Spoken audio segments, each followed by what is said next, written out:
What did Tamika wear on your wedding day? Oh, she's gonna smack you if you get this one wrong. That's what I'm saying. Red and black lingerie. Lingerie. Oh, I get what he's saying. I get what he's saying. I get what he's saying now. We weren't asking that. You can file for your citizenship 90 days before the 5-year anniversary of you getting your green card. You're not living in the United States. And then they're going to turn you around. May even hold you in jail. So, they have you'll get me out, right? Well, I will get you out, I promise you. Yep, I'm cooking up curry chicken right now and burger rice. We just supposed to know burger rice. Of course. It's going to be cooking with Brad and Squeeze. Maybe we'll come down to Jacksonville, Florida. She can cook for us, and we can help her with all her little problems right over the table. If you want to get your immigration questions answered on Skype, or if you want to find out if you're ready for your bona fide marriage interview with our all-new Bradified Marriage segment, just call 1-800-529-5465 and ask for one of our producers. That's 1-800-529-5465. All right, welcome everybody. As you can see here, I am in an empty studio by myself. Squeeze, my buddy Squeeze, my friend, my co-partner here on the Brad and Squeeze Show. We do call it the Brad and Squeeze Show, is out on assignment somewhere. We don't know what assignment he is on. He makes his own assignments, and we will find out later today. Hopefully he will be back at 12 o'clock, and he will let us know where he is. I wouldn't be surprised, because it always happens, that every time he is not here in the studio, and I'm just pulling up my Facebook here, every time he is not here in the studio, something in the news happens. Something in the news happens internationally. I don't know. So we will see what happens there. So we're going to be answering your immigration questions right now. 1-800-529-5465. I am live. It is a Thursday morning. We have 12 open lines, so if you call right now, you will get on the radio. You will get on Facebook. We are live at Law Offices of Spar and Bernstein. We are live on YouTube at Law Offices of Spar and Bernstein. We are live on Brad H. Bernstein. I believe we're also live on David Squeeze Annakie. We are also live on Jamrock Magazine. We are also live on Irie Jam. And Lisa Bling, good morning. And Tamika Nelson. Tamika is always the first to watch the show because her segment is always, the little commercial is always there. So Tamika, you getting tired of seeing yourself on Facebook every morning? If so, let us know. If not, we're going to keep running it. I like it. Lisa Bling, good morning. How are you as well? And the telephone number to call to get on the radio is 1-800-529-5465. And Tracy Haynes, good morning to you as well on my Facebook page. As we're waiting for people to call with their immigration questions, we have 12 open lines, 1-800-529-5465. We are going to see what's going on here in the news. And I will be announcing the news, and we'll see what Squeeze isn't here. So it'll just be me, and let's see what's going on here while we're waiting for the lines to open up at 1-800-529-5465. That's 1-800-529-5465. There's 12 open lines right now, so if you do call, you will get on the radio. 1-800-529-5465. That's 1-800-LAW-LINK, 1-800-529-5465. So in the annoying news of the day, I am told that there's going to be new airport security regulations. Short interviews before you get on the airplane to travel internationally. This is going to be in lieu of the U.S. government making everybody keep their laptops at home. So every person now who is going to be flying internationally, not only do you have to now take off your shoes, not only do you have to take everything out of your pocket and put it in the little bin, and then put the bin through the x-ray machine, and then not only do you now have to go through that other machine where you go like this for 3 seconds, and then they look at you naked. After all of that, they will be now interviewing you. They claim it will be a short interview. It could be 2 minutes, 3 minutes, 4 minutes, to make sure that your laptop is secure and you have nothing else that may cause a problem while the plane is 50,000 or 30,000, however the big flies, they fly, I don't know, 40,000 feet up in the air.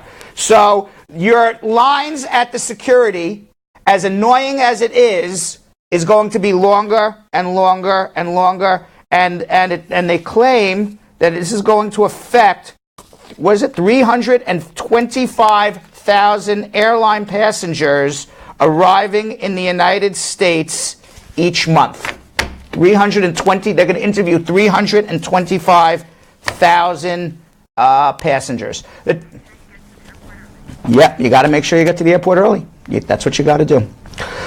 We have 12 open lines right now. This show is really about immigration. We want to answer your immigration questions, so if you call, you will get on the radio. 1-800-529-5465. That's 1-800-529-5465 to call with your immigration questions. 1-800-529-5465.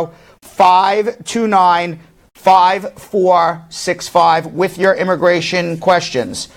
In the, I don't know, I guess they would say the ironic news of the day, I guess I would call it ironic news. A majority of white Americans, and I'm white, but I wasn't polled in this, because I don't know if I would have answered this in the positive. I don't think I would have. I know I would not have.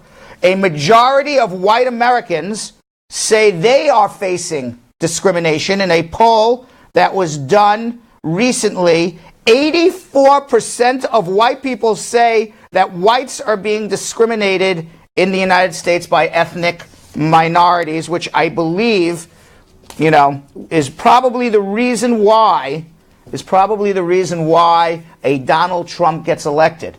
I don't know if it's so much that whites are being discriminated, but that minorities have been discriminated for so long, and now there are rules that are helping to allow minorities to catch up. And for some reason, as the minorities are catching up and becoming closer, whites feel they're being dragged behind. But it's really just more, I think, minorities moving up faster to whites than obviously any discrimination against white people. I personally have never felt discriminated in my entire life, and I would find it hard to believe a situation where that happened. So I believe, really, I think what that says more than anything else is the phenomenon of Donald Trump and why he was able to be elected, which is unfortunate. What else is happening in the pretty sad category, sad news of the day, although it ended up somewhat of a happy story? An undocumented teenager, after being caught at the border trying to cross the border as a 17-year-old, was pregnant and apparently was coming to the United States to get an abortion, or wanted to get an abortion. She got caught at the border, was being held by Department of Homeland Security, and the Department of Homeland Security was not allowing her to get an abortion as a 17-year-old and was forcing her to have an unwanted child. Eventually, her story got out into the news. There were some pro bono attorneys who took up her cause, brought her case to the federal courts, and after a month-long battle, the Trump administration lost. They are now allowing her to have her abortion, and we're not here. And she had it actually Wednesday morning. And we're not here to say everybody should get an abortion. We're not here to say you shouldn't get an abortion. What we're here to say is it's your body. You get to choose. You get to choose how your body is used, and you get to choose what you do with your body. And and to be held by Department of Homeland Security in a jail and being forced to have an unwanted child, that was the height of sadness and, quite frankly, disgusting. So the teenager, she was apprehended in early September after crossing the border illegally in Texas. She was already 4 months pregnant at the time,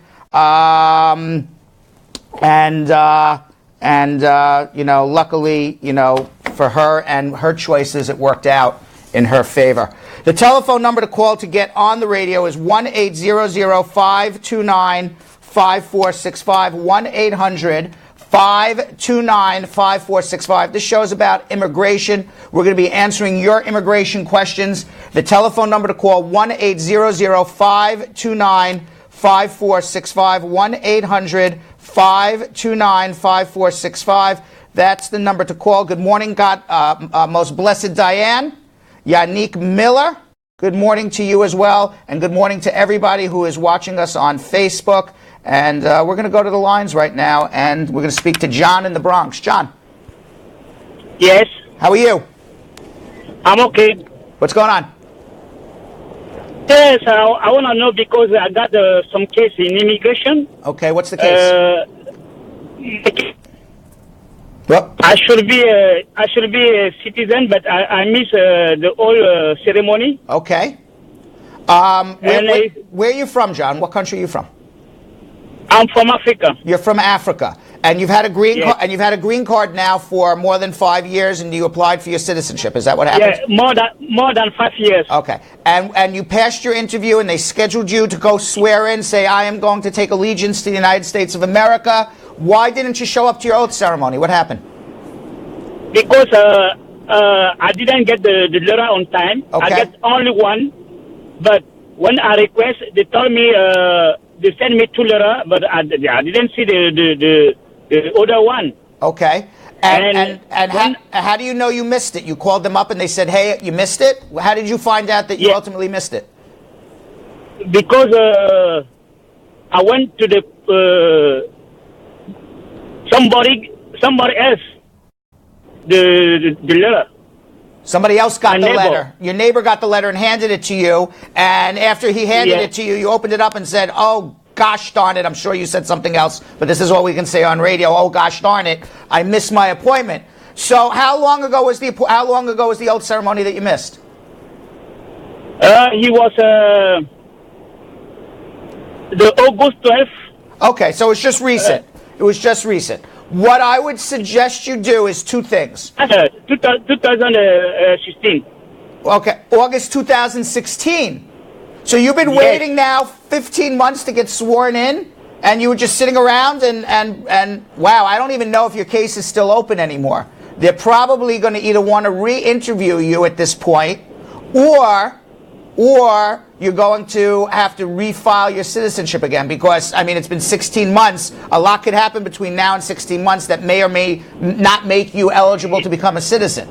I would suggest, have you gone down? I went there. Yeah, go ahead. I went there. I used to write them over there, and they said me, oh, you should do the 336. But I wasn't know what is that. And yesterday I went there and they give me the paper that I should fill. I don't know if they're going to accept. What paper did they give you to fill? The formula to 336. The 336. Okay, so they and 336. N336 they gave you? Yes. So maybe that's the appeal form. Perhaps I don't know. Is that for an appeal? I don't memorize every form number, but it sounds like they gave you something for an appeal, which is actually not the right thing. There's nothing to appeal here. You need to come see me, and most probably you're going to have to refile your citizenship again. The good news is when you go to an attorney, both the attorney and you will get notices. So between the two of us, somebody's going to get a notice for hearings and oath ceremonies. We're not going to miss it. So hold on 1 second, okay? But it sounds like you're going to have to do this again. Hold on. 1-800-529-5465. That's 1-800-529-5465. That's the number to call to get on the radio. David. Yes, blessed. How are you? Yeah, man, I have a quick question. Yeah, go ahead. You ever get nobody them citizenship with a felony? I get people citizenships with felonies. It depends what the felonies were for. It depends when they were. It depends if you have gone through the deportation process before. It depends if the felony is an aggravated felony. It depends if it's an aggravated felony before or after November 1990. It depends on a lot. It depends on what your otherwise good moral character is. It depends on what your relief you would have if they were to put you in deportation with a felony. There's like a lot of ifs. But the answer is yes, there are plenty of people with felonies who become citizens, and there are plenty of people with felonies who don't. So, let me ask you another question. If a person is here for over 10 years and they have the green card, they have an E-felony. Right. It's possible for them to keep the green card, though? If somebody is here for more than 10 years and they have an E-felony, is it possible? And they got a green card. What is the E-felony for? I think it's, the insurance fraud, but it insurance goes down fraud. The final disposition says falsely report an incident. Okay, a false report of an incident, and it's a felony. Yes, E-felony. An E-felony. That is a deportable offense, for sure. So before you do anything, before you file for your green card, before renewal of your green card, before you file for your citizenship or even travel, you need to come see me and we've got to talk about it.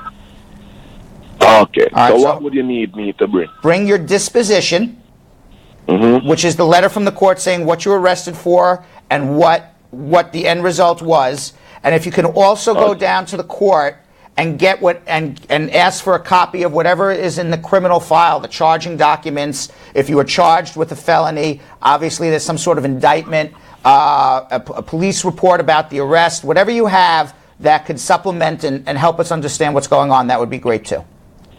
Okay. All right, hold on one second, all right? 1-800-529-5465. That's the number to call to get on the radio. 1-800-529-5465. We got 12 open lines right now, so if you call, you will get on the radio. 1-800-529-5465. We've had a lot of questions here about citizenship, and part of doing the citizenship is actually passing the citizenship interview.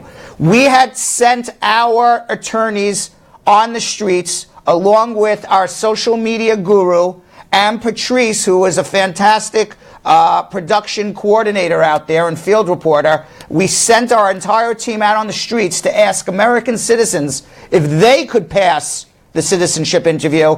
And I would say what was a sad result is that most Americans would actually fail the citizenship interview. Let's take a look and see what happened on our man in the street, our woman in the street citizenship interview with our immigration attorneys and social media guru. This is Kim Moore from the Brad and Squeeze Show, and today we are asking New Yorkers questions from the U.S. citizenship test. Let's see if they can pass it. What is the supreme law of the land? What is the supreme law of the land? Like, there's just the one big thing that's like the supreme law? Like the supreme being? Jeez, what is the supreme law of the land? Freedom of speech, I guess. The supreme law of the land, life, liberty, and the pursuit of happiness. Equal rights. You got me. I'm feeling really stupid. The supreme law of the land is the Constitution. In other words, all the laws derive from the Constitution. How many amendments does the Constitution have? 50? I don't know that one. No, I have no idea. I'm sorry. 21, 20, I don't know, 15? I have no idea. How many is there? There are only 27 amendments to the Constitution. It's usually a pretty big deal, and we pretty much remember all of them. What are the first 10 amendments of the Constitution called?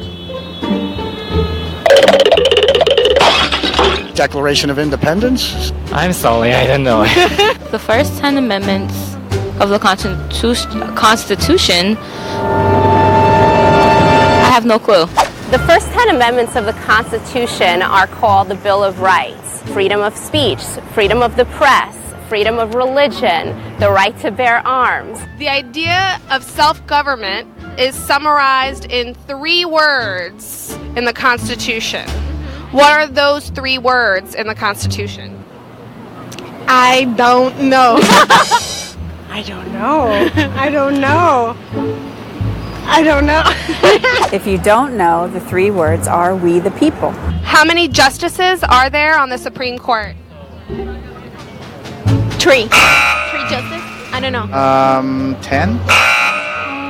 I'm not too sure how many justices are in the Supreme Court. You want to take a guess? 25. There are 9 justices on the Supreme Court. Not 16, not 2, not 3, 9 Supreme Court justices. What does the judicial branch do? I'm sorry, what is that? The judicial branch? They levy the taxes. The judicial branch makes judgments or legal decisions on, I don't know if it's local or state. The judicial branch reviews laws, Interpret the laws, make the laws, and resolve the issues. When there's a case that's in front of a judge, the judge will identify the particular laws that control that case. So when a case comes before a court, it is the court's job to resolve the issue, make a decision. What is the economic system of the United States? Can you further explain that question? Yeah, like how... I don't know. I'm gonna lean toward communism. Certainly not communists. Communism is actually not even an economic system. That's kind of a political system, a governing system. The economic system in the United States is the market economy. That means that we are capitalists. What is one power of the federal government?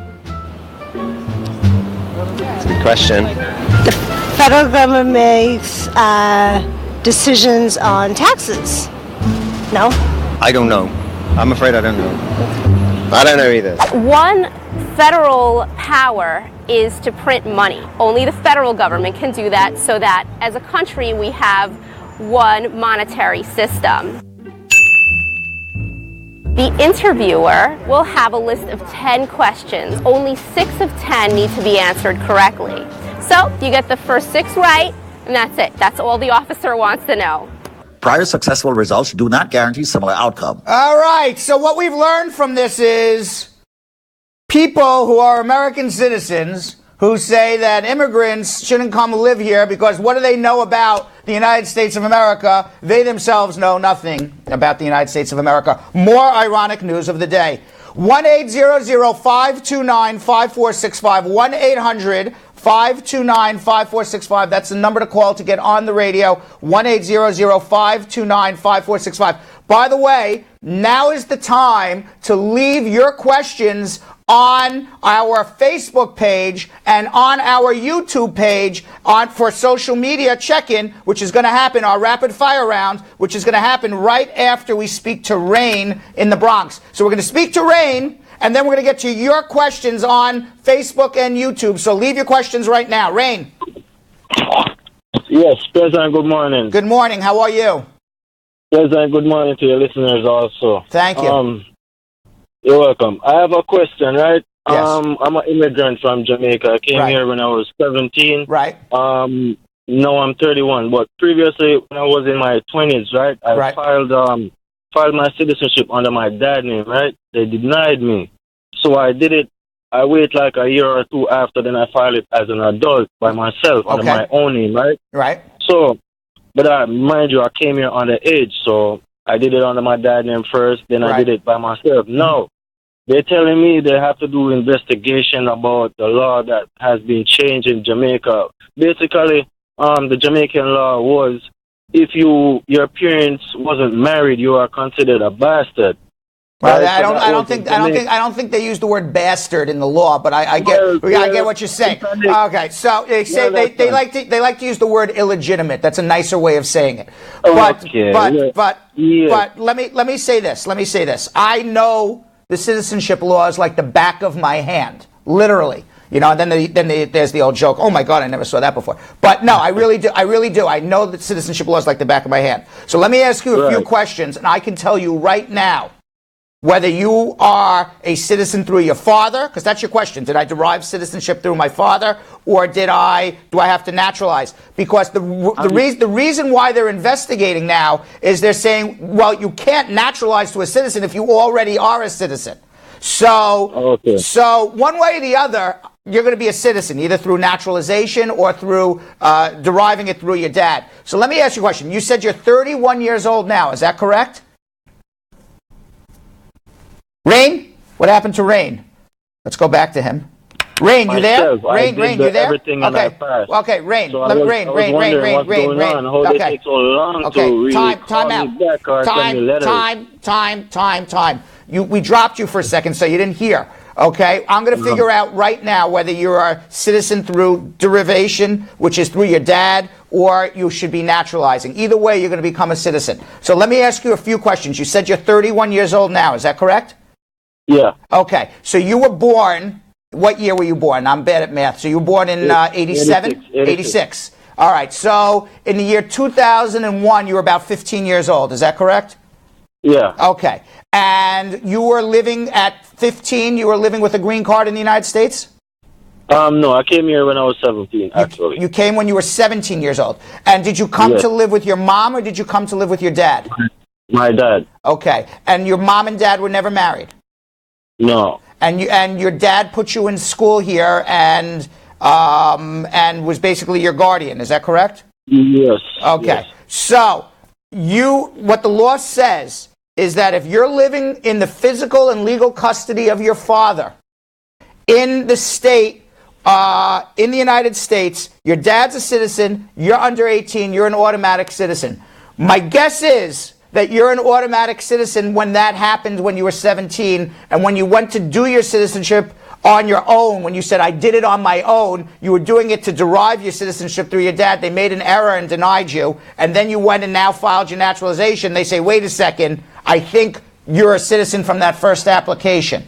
So I think that's exactly what they told me. I know, because I know my stuff. I know my stuff. So what you need to do is come see me, and let's follow through with all of this and get you what you need. Because other than that, you're in this twilight zone that every time you file an application for citizenship, they tell you it's the wrong application when you're entitled to become a citizen. All right. So welcome, Rain, to the United States of America. This is how it works here. Hold on one second. All right.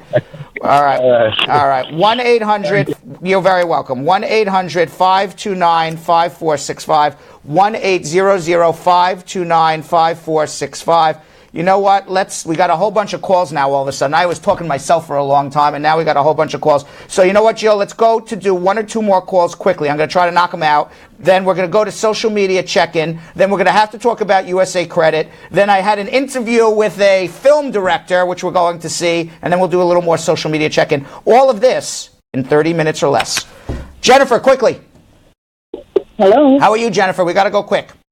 Okay, I had a question. Yes. My aunt had a green card, and she went to Jamaica. She's there for, I think it's going to be 11 months. When she's ready to come back up, is that going to be a problem for her? Yes, because she's been out of the United States for more than 6 months. She's going to have a problem. It depends why she was there. It sounds like, when you come back and you don't have any reason why you were there for 11 months, basically what you're telling the people at the airport is, I've abandoned my permanent residence. She's going to need to speak to us about what to do, and probably what she should be doing instead of taking the chance of coming into the airport is going to the U.S. Embassy and applying for what's called an SB1 visa, which is a visa to allow you to return to the United States as a lawful resident if you have really good reasons and really good excuses why you were out for more than 6 months, and you can show ties that you have here in the United States that you were not abandoning. So hold on one second, okay? But she's going to need help. I would not put her on a plane. In the day of Donald Trump, I would not put her on a plane out of the country 11 months. Hold on. 1-800-529-5465. Let's go to DUANE. DUANE.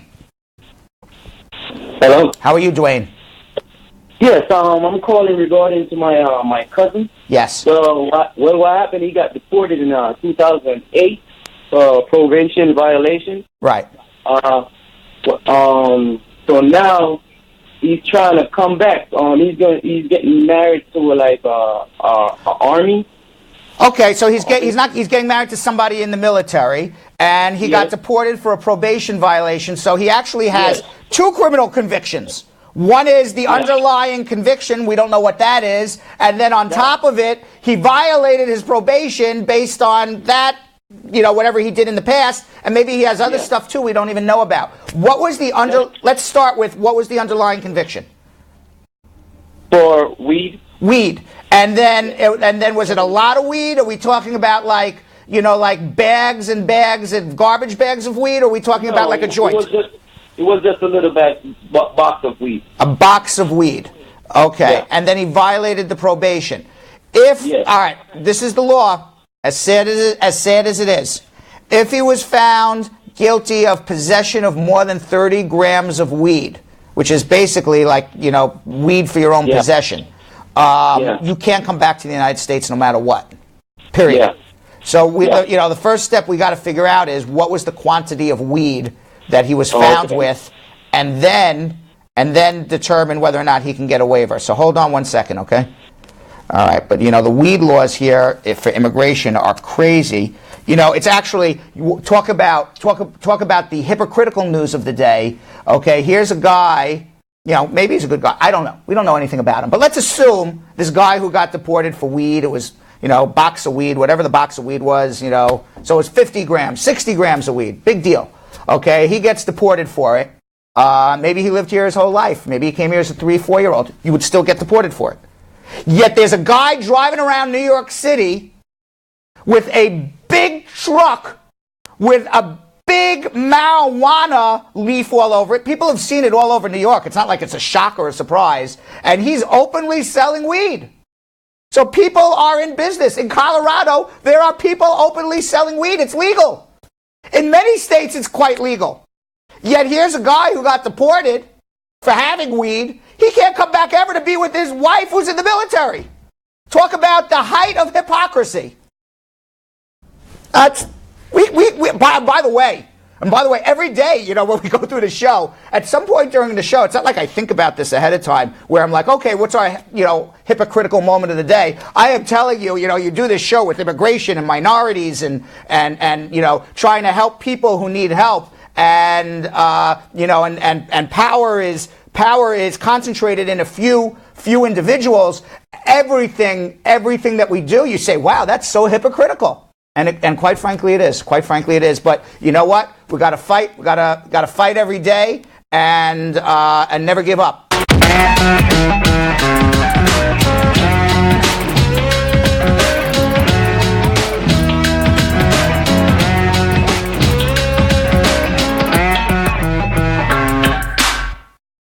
What did Tamika wear on your wedding day? Oh, she's gonna smack you if you get this one wrong. That's what I'm saying. Red and black lingerie.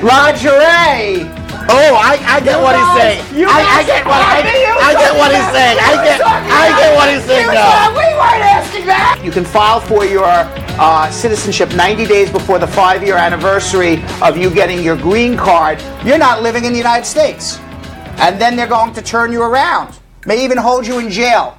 So they have you'll get me out, right? Well, I will get you out. I promise you. Yep, I'm cooking up curry chicken right now and burger rice. We just supposed to know burger rice. Of course, it's going to be cooking with Brad and Squeeze. Maybe we'll come down to Jacksonville, Florida. She can cook for us, and we can help. We can help her with all our legal problems right over the table. If you want to get your immigration questions answered on Skype, or if you want to find out if you're ready for your bona fide marriage interview with our all-new Bratified marriage segment, just call 1-800-529-5465 and ask for one of our producers. That's 1-800-529-5465.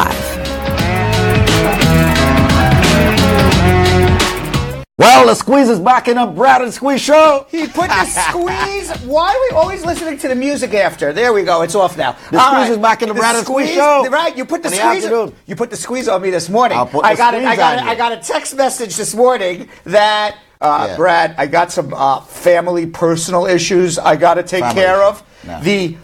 A small incident at my daughter's school. A small incident at my daughter's I once dealt with a small incident at somebody's daughter's school a couple weeks ago. Yes. I came so you in know there. how those go. I went in there with ball busters. Am I allowed to say that on WVIP?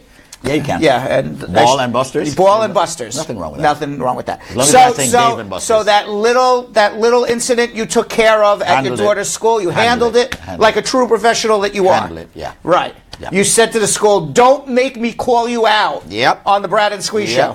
Do not make me do that. Don't make me do that. Because I'll get the Brad Squad and the team That's squeeze right. on them, That's and they don't want that. That's right.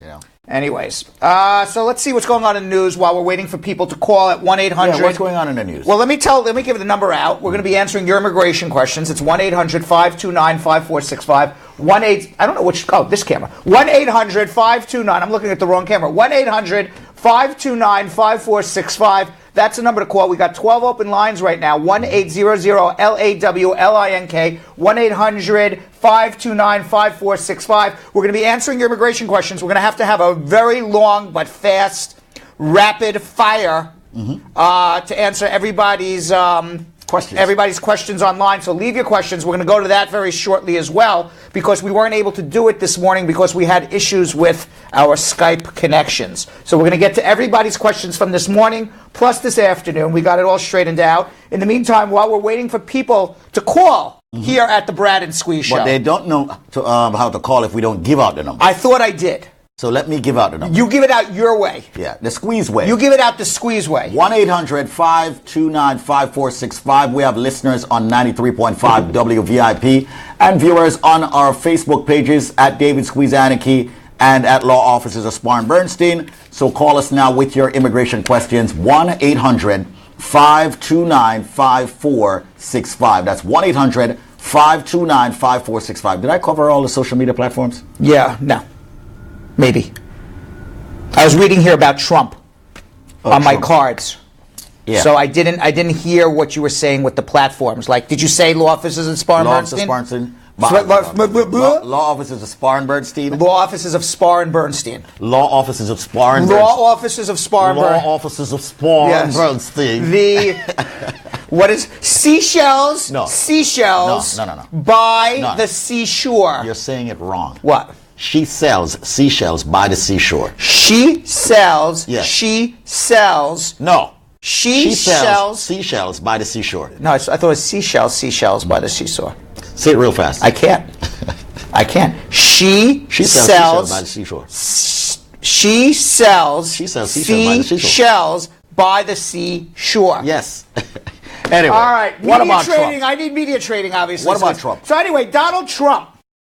The Congress, in their infinite wisdom, which is probably a smart thing, said to Mr. Trump by October 1st, they passed the law, you must put sanctions on Russia for screwing with our elections.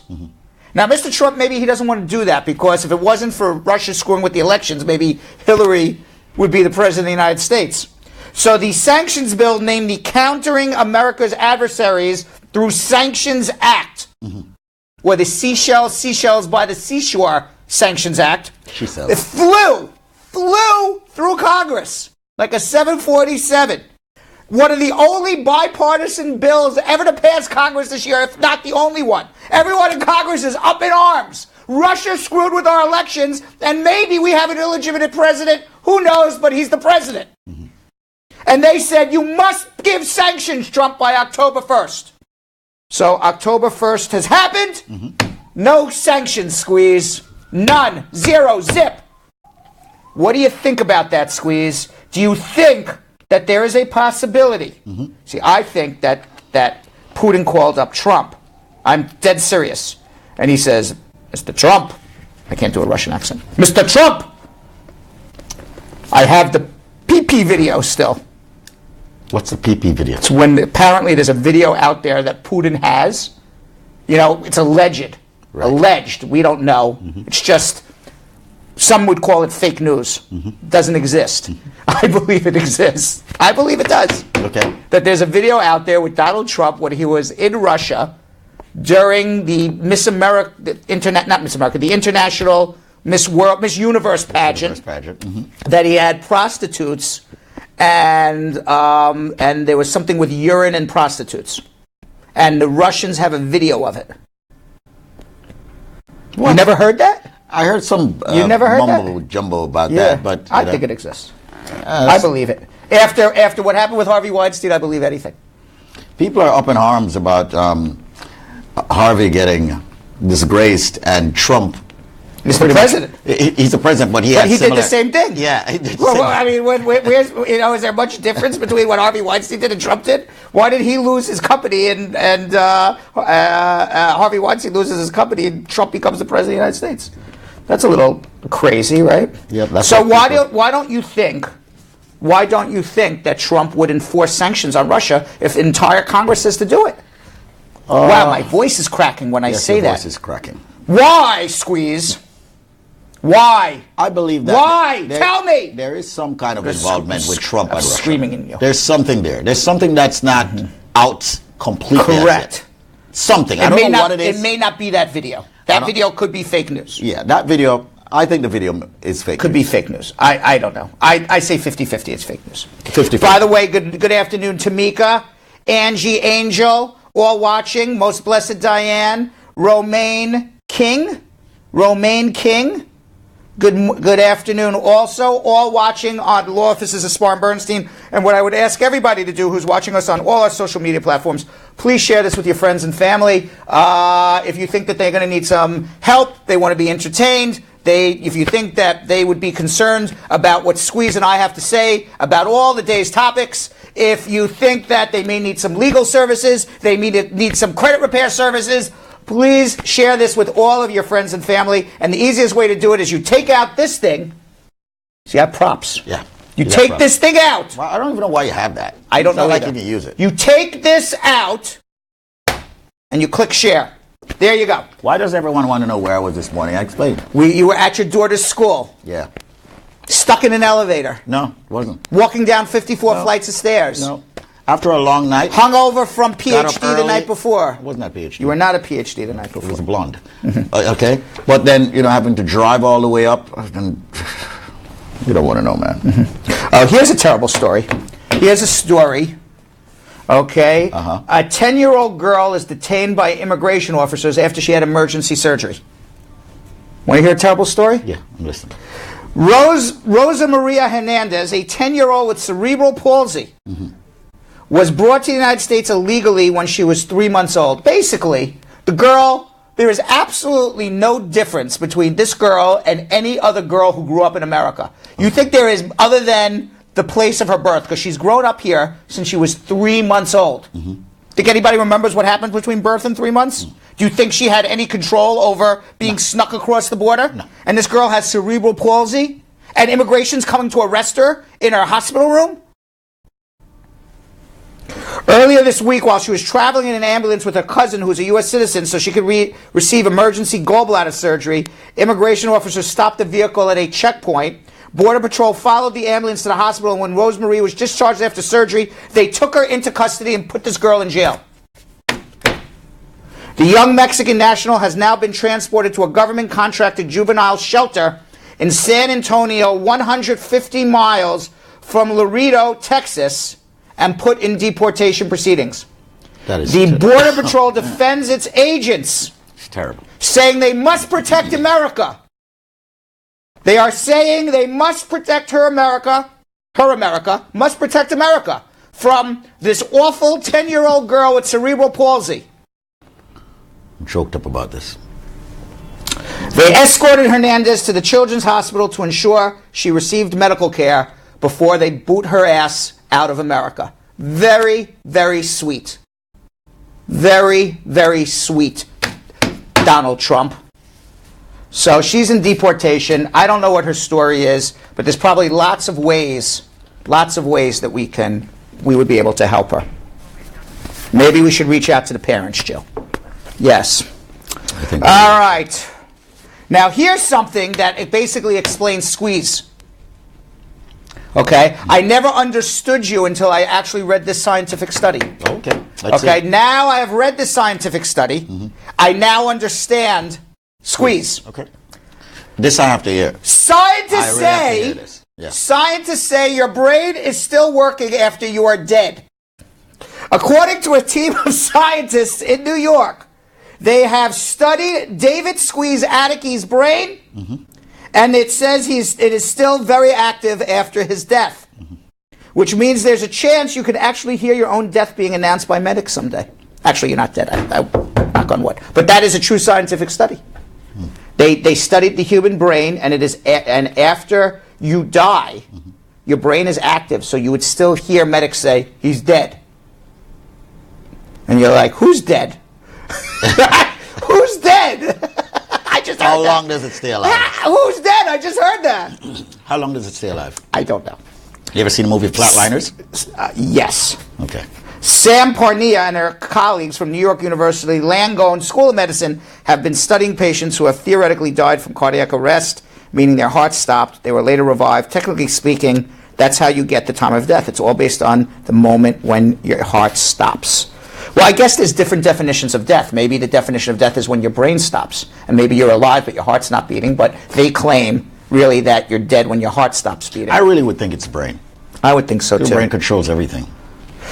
Here's a note from our producer, which is very important because she's obviously a doctor.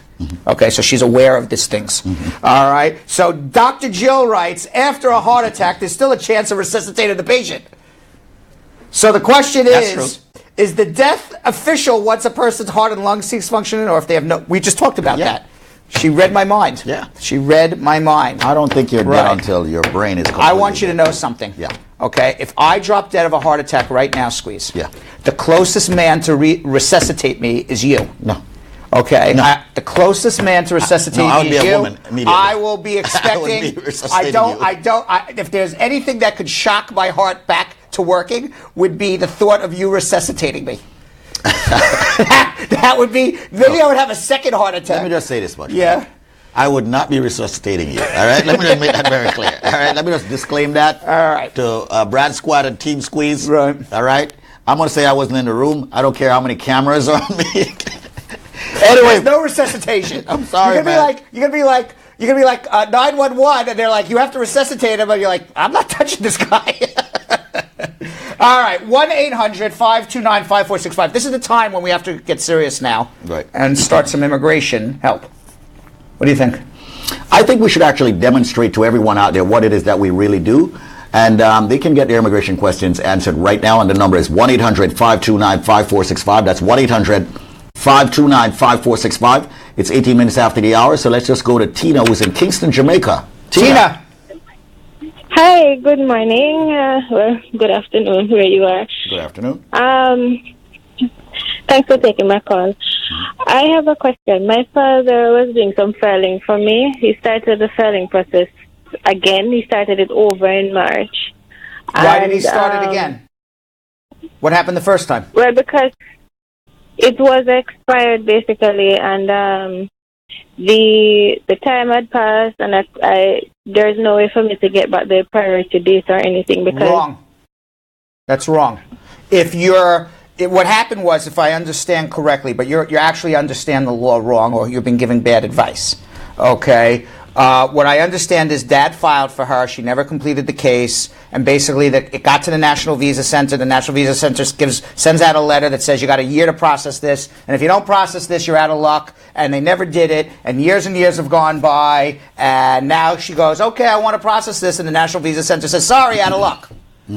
Dad has to file a new I-130 visa petition, but if it's the same petitioner and the same beneficiary and the same category, which is unmarried, daughter of U.S. citizen or resident, or whatever it is. No, I'm married, no. Okay, well, maybe it's because it's a different category. Okay. But if it's the same category and your dad was a citizen when he filed for you, you're entitled to keep your old priority date on the new filing.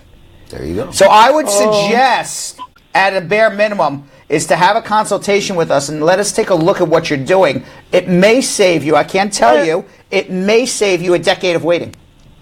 A lot of time. Well, I actually did, I consulted with you guys. And I don't remember her name right now, but she said that basically there's not much that you guys would be able to do. Okay, well then if that's the case, that's the case.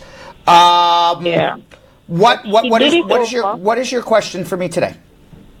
Right. So he did it over, and they sent out a letter, but he didn't get it. And I'm not sure how long does it take for them to approve the I-130. Oh, as a married son or daughter, it's going to take at least 2 to 3 years. But what I would do also, what I would also do, Tina, is hold on a second, okay? Because what I'd like to do is let me just re-look at your consultation notes. I just want to make sure that you can't get back your old priority date. So hold on. Give the Fiona your name, and she'll look you up in our computer system. After the show, I'm going to just take a quick peek just to make sure you can't get back your priority date, because I don't want you to have to wait for 10 years if you don't have to. So hold on 1 second, all right? How nice of you, Brad. Yeah, I'll do that. You're a nice attorney. I am a nice attorney. Who says I'm not? A nice attorney. Who says I'm not a nice attorney? No one said you're not. So then You're just a nice attorney. Outside of that, I don't know, but you're just a nice attorney. You don't think I'm a nice person? No, not all the time. I never said that. Are you a nice person all the time? That's what you insinuated just now. Let's go to another call. You calling 1-800-529-5465 is a very smart thing, and thank you so much for sharing on the pages. And, of course, listening to us on 93.5. Let's get back to the attorney, who's a nice attorney. Nice attorney. A good attorney, too. Right. Handsome man, too. Let's go to the call. Handsome man. Handsome attorney. Hello, caller. How are you? SATNA. SATNA. Hello? Hello. Hi there. How are you? Hi, I'm good. Okay. What is your Thanks question for for taking Brad? my call. You're welcome. What's your question for Brad? Okay, my mom is a U.S. citizen, and I'm her unmarried daughter, along with my sisters, and she applied for us. What we would like to know is that if it's possible that that we can do something like to improve the time that we have to wait. Yeah, find a different category. Just because your mom filed for you doesn't mean that's the only way to get a green card ever. You can't speed up a filing. The filing is the filing because you're beholden to a waiting list which is government controlled. However, maybe there's other pathways. What people forget is they're saying, can I speed up this pathway I'm doing? Generally, no. Is there a different, the question is there a different pathway that's faster? You can have multiple, I don't know. You could have multiple, I do know, but I don't know for your particular case. But in other words, you could be trying to get a green card 2 ways, 3 ways, 4 ways, and whichever comes in fastest. So, that would require a consultation. And if you watched our show yesterday, I mean, the perfect example was we did a long Skype interview, which turned into a consultation with a man who was ordered deported and holed up in a church. If that man just called me on the radio or on this broadcast show without going through that long 27-minute interview of him, and he said to me, "Hi, I'm in a church. ICE is surrounding the church. They're calling me every hour to leave so I can be deported back home. I was ordered deported 6 years ago. What can you do for me?" It would be the same exact answer. I don't know. Now, we spent 27 minutes talking to this man, and after 27 minutes of talking to this man, we realized your rights were violated. You have a constitutional right to reopen your case on a Lozada motion, and we were able to help and solve him. But what we were showing is this is what happens at a consultation. Okay? I don't have the answers to help every specific person with their specific needs off the top of my head, because I'm not a mind reader. That's why you have a consultation. I'm not, by the way, I'm not lambasting you. I'm just explaining to you, and I want everyone to understand. Like, if you asked a question, this is how I can help you. If you ask a question, what's the form if I get married? Well, here's the form. How long do I have to wait if so-and-so? Well, that's how long that's not a problem. But the question is, how do you help me in my particular situation?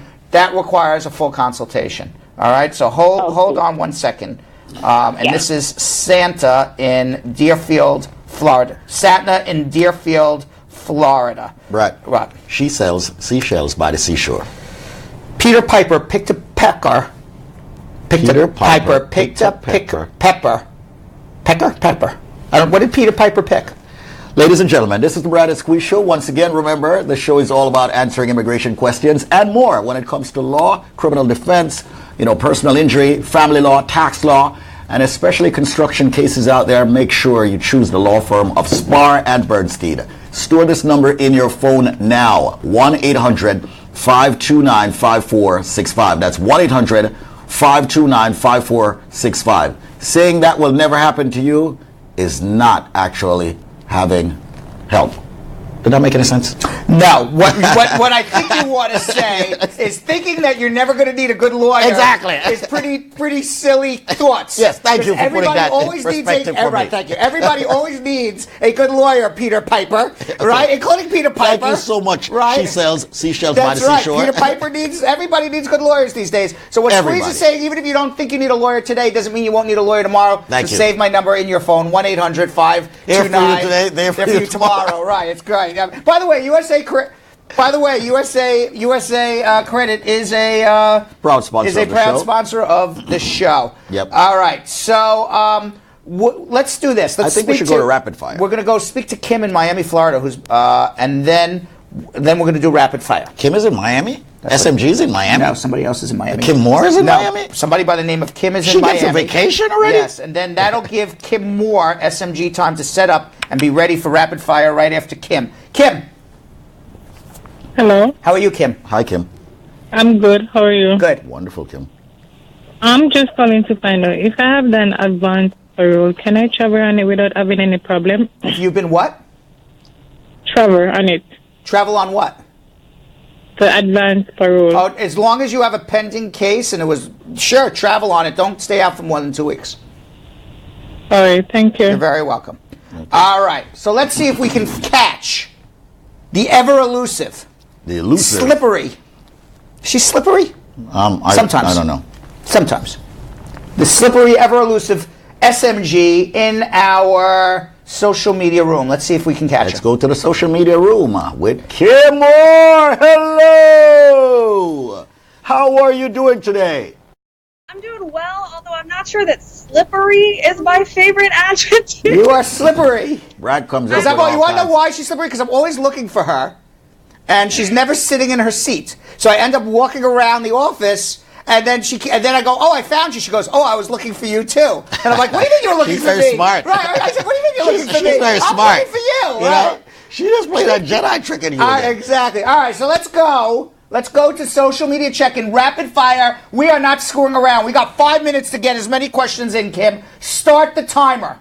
We need a timer on the side, by the way. Like a 5-minute rapid timer. That would be cool. And then it's counting down, then done. All right. All right, go. Okay, Nicola on Facebook wants to know, my cousin is married to a U.S. citizen, did the biometrics September 15th. She checked her case online, and it says scheduled for an interview, but she never got her work permit. Is that normal? No, you should have gotten your work permit within 90 to 120 days of filing, unless you screwed up the filing or maybe you didn't file for the work permit. Sometimes people don't fill out the form for the work permit. And Nicholas, I'm going to beat you up because you're posting questions on both pages. Oh, that's same question. But that's okay. He really wanted That's to. okay. She right, loves Kim more Go than ahead. me. We're at 4.5 minutes to go. Okay. Hey, it's me again. My husband will be eligible for citizenship in January. How long does the process take?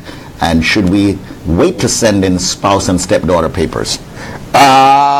Yeah. At this point, if your husband's becoming a citizen and we know he's going to become a citizen without a problem, wait until he becomes a citizen, then file for everything. Unless the stepdaughter is going to be turning 21 soon, then you want to get it filed before she turns 21.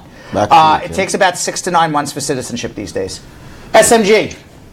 Andrea on Facebook would like to know, my husband filed for his son in 2010. Can you please tell me about how long it's going to take? His son is 27. You're breaking in and out, so maybe your Yvonne can take a look at that. But basically what I heard was that somebody filed for somebody in 2010. Are they married or unmarried? The husband filed for the son. I'm not sure if he's unmarried or not. He's 27. Unmarried, they should be getting they should have gotten their green card already. So if they're unmarried and they don't have a green card, now's the time to call Spar and Bernstein. If on the other hand they're married, they got about 4 more years to go. Squeeze. Okay. Back to you, Kim. Kim. Malicia would like to know, if someone is married to a U.S. citizen, can they be added to their health insurance if they have not started their filing? If they have a what? If they haven't started their filing yet? Yes, you can be added to the health insurance. Now, the health insurance company may say we need a social security number. So if that's the case, either they'll accept it without a social security number or you'll get a social security number once you get your work permit, which will be about 90 to 120 days later. Okay. Tanisha would like to know, I got my green card and my married name isn't on it, but my passport has my married name. Under which name should I purchase plane tickets? Your passport. And travel with your marriage certificate. Latoya would like to know, how many years does it take for a mother who's a green card holder to file for her daughter who's over 21 and not married? How long? I'm having trouble, but the answer I believe, as the studio is falling apart at the seams here, okay. But the question I heard is, how long does it take for a permanent resident mother to file for an unmarried daughter? About 7 years. If she's over 21, about 2 years under 21. Keep going, Kim. Dee on Facebook would like to know, can you file for your mother if you have your 10-year green card? Yes. No. You have to. Yes. No. Which means no. Maybe. No. No. You have to become a citizen first, then file for your mom.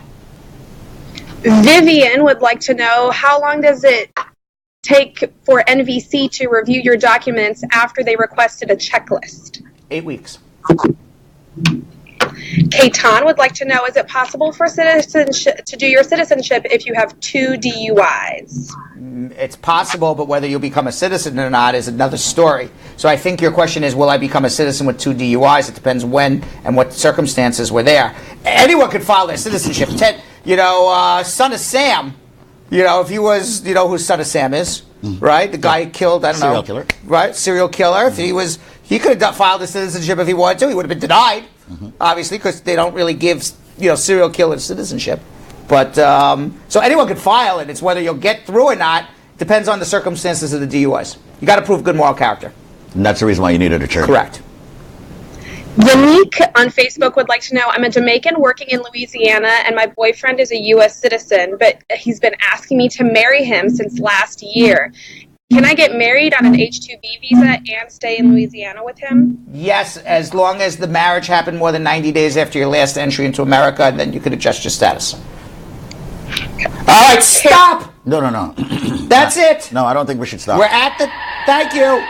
Thank you very much. It's USA credit repair time. We can't stop. We got to put a stop to this. No. I think we should cut to the videos. I'm serious. No. Very serious. We're putting a stop to this. No. No cut to the videos. This is USA credit repair. No.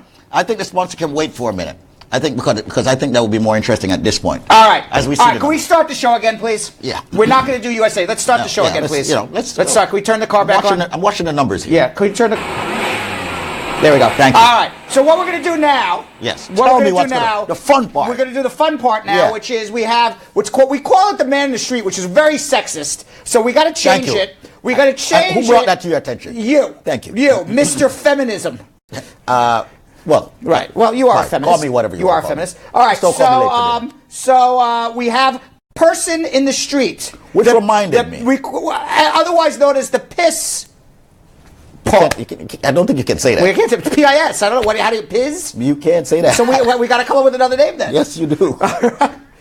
Attorneys on the street, the AOS, the AOS. I don't know. We need a good acronym for it. But we have people in the street right now answering questions on family law and divorce. And then we have our matrimonial lawyers here from Spar and Bernstein, Megan and Kristen, letting them know whether they did a good job answering questions, basic questions on child support, child custody, visitation, and divorce. Let's see how people on the street do versus Megan and Kristen from Spar and Bernstein. Let's check it out. This is Kim Moore from the Brad and Squeeze Show, and we are back out on the streets asking New Yorkers questions about family law. Let's see how they did. Are you allowed to move out of state with your child if you're in a custody battle? I don't think so. I don't think you are. It wouldn't seem ethical to do so. I would say no. Because you're in the middle of a case. I would say any type of case that you have with anyone involved, you can leave the state. Even if you have sole custody of your child, you cannot move out of state without the permission of the other parent or the court. In that case, you have to file what's called a relocation petition. The burden on that petition is very high. You'd be wise to seek the attorneys at Spar and Bernstein to help you with representation. At what age does child support stop in New York City? I'm pretty sure child support would stop at around 18 or 19. 18. I know in Texas it's 18, but here I'm guessing the same age, 17, 18. I don't know. Well, you can see most people think child support stops at the age of 18. It actually is continued until the child's 21 years old. In New York State, it also does not self-terminate. If you want to stop paying child support when your child turns 21, you have to go to the court and ask them to stop your child support case. If you have one child, what percentage of your income will you be expected to pay in child support? If you have one child, I think you should be expected to pay at least 20%. Maybe 30. See, I don't think there should be a specific percentage. I mean, I guess that's not like, I know that's not like lawful or anything, but like whatever my child needs, I should provide for them. If they're my child, they're my child. Probably, if you have one child, it's probably like 50, is maybe 50%. I believe the percentage you're supposed to pay for child support out of your income, I don't think it's that much, honestly. I feel like it's kind of low, but I said like 10%, 15%, not high at all. Maybe 10%? I would say maybe 15%. This is just all guesses because I'm not familiar with law. Many of you may be surprised to hear that you have to pay 17% of your gross income for child support. It's not 30%, it's not 50%, it's 17% of your gross income. If you're wondering why you have to pay 17% of your income for child support, it's because kids are expensive. Does custody automatically go to the mother? No. No, custody does not automatically go to the mother. It does not automatically go to the mom, and it shouldn't automatically go to the mom. It should go to the parent who is most fit to raise the child and which circumstances are best fit for the child. No. I think it depends on like so many things about their income, their situation, current situation, how the way they're living. Historically, mothers were given deference when it came to child custody. That's no longer the case. Obviously, times are changing, families are changing, and the structure of the court's changing. The courts nowadays look at the best interest of the children. Both parents can be granted custody of their children, so either parent should be going to court and fighting for their kids if they want custody. In terms of family law, do you know what maintenance is? Oh. I don't know. I am not aware of what maintenance is. I do not know what maintenance is. Care to take a wild guess?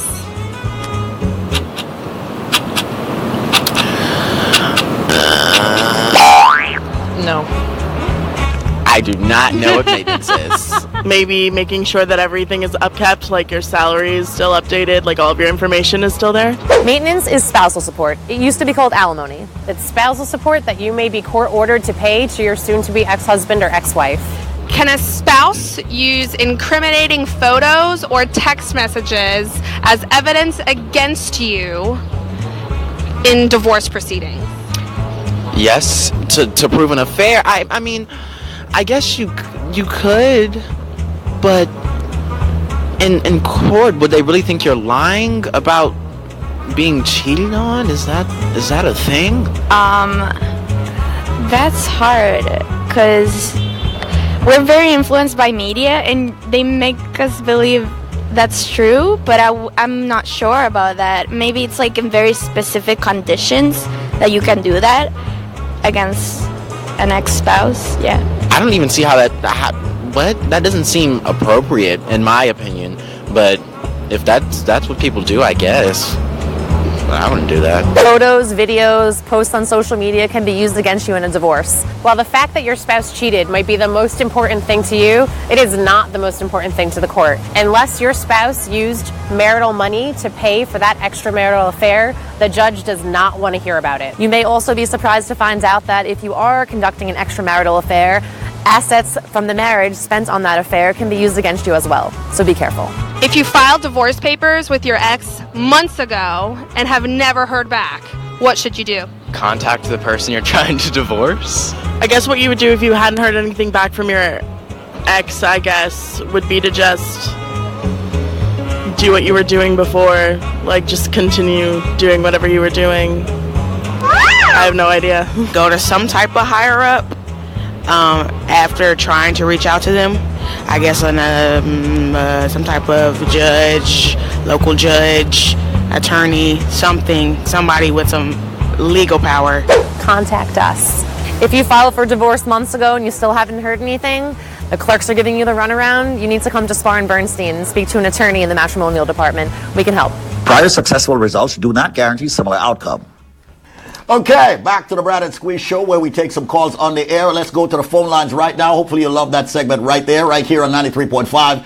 And of course, Facebook at David Squeeze Annakie, Brad H. Bernstein, law offices of Spar and Bernstein. Make sure you keep sharing and sharing and caring and sharing. Let's go to a line. Kevin, how you doing? Gronk. That's some... Hazel from the Bronx. We'll take a hang up. Hazel, how you doing? BX in the building. Hello. Leave How are you? Hello. How are you? How you doing? Not too bad, Mr. Bernstein. How are you? Good? Not too bad. Not too sir. bad. I hear you have a now. question. Okay. If somebody is married and in the 90s, they get their green card, and after they get their green card this year until it expires, they apply again, and they get a new one. Now it's going to expire next year. They went in for their citizenship, and they told them that they were divorcing 4 days before the green card was expired. And they get a renewal green card again. Well, okay, so it depends on when the divorce happened. If they got divorced before 95. And when did they get their green card? Before 95. Okay, so they got divorced after they got the green card. Big deal. No problem.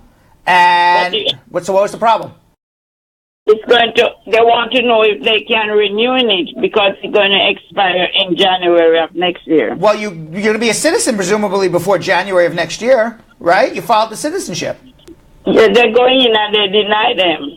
You got denied citizenship? If you got denied citizenship, then there is some issue with that person or you, whoever we're talking about, getting their green card.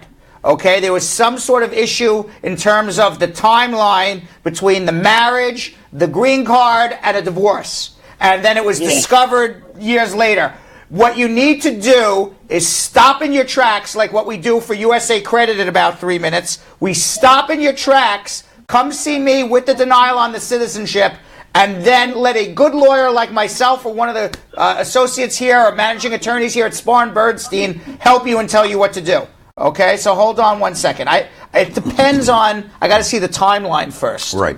Before I tell her how to handle it. 1-800-529-5465. That's 1-800-529-5465. 1-800-529-5465. Call that number now with your immigration questions. Let's go to another line. Elvis is in the house from Fort Lauderdale, Florida. Elvis is alive. Elvis is alive. Good afternoon. How are you? Good afternoon, Brad. Squeeze. Yeah, good afternoon, Elvis. Okay, Brad, last week I was listening to your show and I heard you tell a guy how guarantee his case was dismissed. I want you to guarantee me if I go to Jamaica, would I come back to the United States with a drug charge, but the case was dismissed? No, I can't guarantee that because they can still hold you as a suspected drug trafficker depending on the situation with the drug case. So that's completely different. Oh, okay. All right, so you need to talk to me first and let me see all the paperwork before you travel. All right. All right, and he doesn't like the Elvis jokes. You've heard him way too much. No, he was just he's very focused on what his situation is. Right. What was the Elvis's manager? The Colonel? Was that his name? The Colonel? I don't even know. Something like that. I hear my dogs outside. I think Lenny brought my dogs. It's scratching. They hear my voice. They're scratching on the studio door there. Did you hear that? No, I didn't. Yeah. All right. 1-800-529 here. Yeah, because Lenny's son is here. She had to bring him to work today. So I told her I would bring my dog so he had somebody to play with instead of just sitting there playing on his phone. But apparently one of the dogs has been let loose. And I hear it scratching here on the broadcast door. They are both right outside the door. They hear your voice and they hear my voice. Yeah. You should bring him in the studio. 1-800-529-54. Maybe we'll bring him in during. Maybe we'll bring him in during social media check-in. Yeah. We'll ask the producers to bring him in during social. When you know what we're gonna do? All right, it's 12:45. We got to stop the show again for USA Credit Repair. We never stop the show. We stop it. Stop using the word stop. You know. I love the screech. So USA Credit Repair is our proud sponsor, and they're the ones who sponsor our show. And what do you have to say for USA Credit Repair? I'll let Squeeze do it. Simply, Very simple. If you have bad credit, you need USA Credit Repair because they're the key to beautiful credit. So everyone out there right now, why don't you just check up on your credit right now? Find out if there's been some identity theft. Find out if your score is good. Find out if you need to clean up anything that's on it simply by calling 1-800-872-7177. It's free to just check everything. So call them right now and they'll just give you a free checkup on your credit. Free checkup, but you got to call right now. 1-800-872-7177. That's 1-800-USA-7177. Every single person out there, call right now. We do have operators standing by to give you a free consultation and a free checkup of your credit. And remember, if your credit score is under 700, in my opinion, you have bad credit. So make that call, 1-800-872-7177. Now, Squeeze, this morning on the show, while you were at your daughter's school, I had said that anybody who knows the answer to this question will be able to get free credit repair for the first 30 days at USA Credit Repair. And I gave the question, but I never gave the answer. Okay. So I'm going to give the question and the answer. I'm going to give the question now, but before we leave the show today, if you watch to the very end, I will also give you the answer. Okay. So the question from this morning, for free credit repair for the first 30 days, right? How many stripes are there on the flag, and what do those stripes represent? Okay. That is the question. I'll tell everybody the answer in about 10 minutes. Right now, we had followed one of our clients through her citizenship interview. She had come to us years ago. She was actually ordered deported, and she didn't know about it, and we reopened her deportation case. We got her green card, and now, a couple years later, she's now filing for her citizenship. She went for her citizenship, and we followed her with our cameras, our field reporters. Jill and Patrice followed her to her citizenship interview. We're just going to take a look at what happens at a citizenship interview. Let's check it out.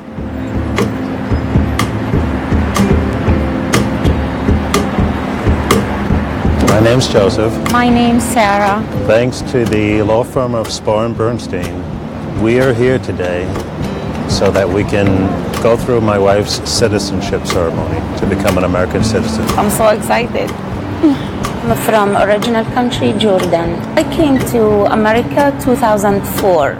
In the beginning of my process, the problem threw me in an ocean. I knew when those letters started showing up, we needed a lawyer. When they say remove, that means we're taking you out. It affected us both deeply. My wife later on saw a commercial for the firm of Spar and Bernstein. And I said, what have we got to lose? Bernstein, he helps me a lot. I recommended everyone. They're not a business. They are family. They care about you. They care about your case. They care about your problem. They don't leave you until when your problem solved. 4 years later, the nightmare we were going through at the time is now over. I will recommend it, Spar, Bernstein, for everybody. When I was a teenager, I have a dream, to come to United States, and this dream grow with me. And one day my mother, before when she passed away, she said, "It's your dream will become truth one day." It's her spirit. I felt she's around me. I can live my dream in a great country without any interruption. A freedom to do anything you want. Like me, I got my medical license and I'm working. This is America, a great country. Prior successful results do not guarantee similar outcome. All right, so we found our dogs. Here they are. Hello, Brad, David. Brad, you imagine? We found the dogs. This is Lucky. And this is T-Bone. This is T-Bone. These are Brad's my dogs, dogs. actually. And by These the are way, my dogs. And by the way, man. You're holding it very awkwardly, T-Bone. Look, you're not, how do you want me to hold it on? You want me to hold it on you're like not this? a dog person. You want me to hold the dog like this? Yeah, there you go. There Okay, you go. Yeah. Look. Hello. Brad, you've got I have very small manly dogs manly here. dogs. Two very manly dogs here.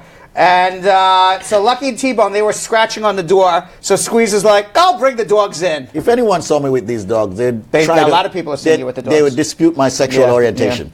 All right, so let's do this. Let's, with our dogs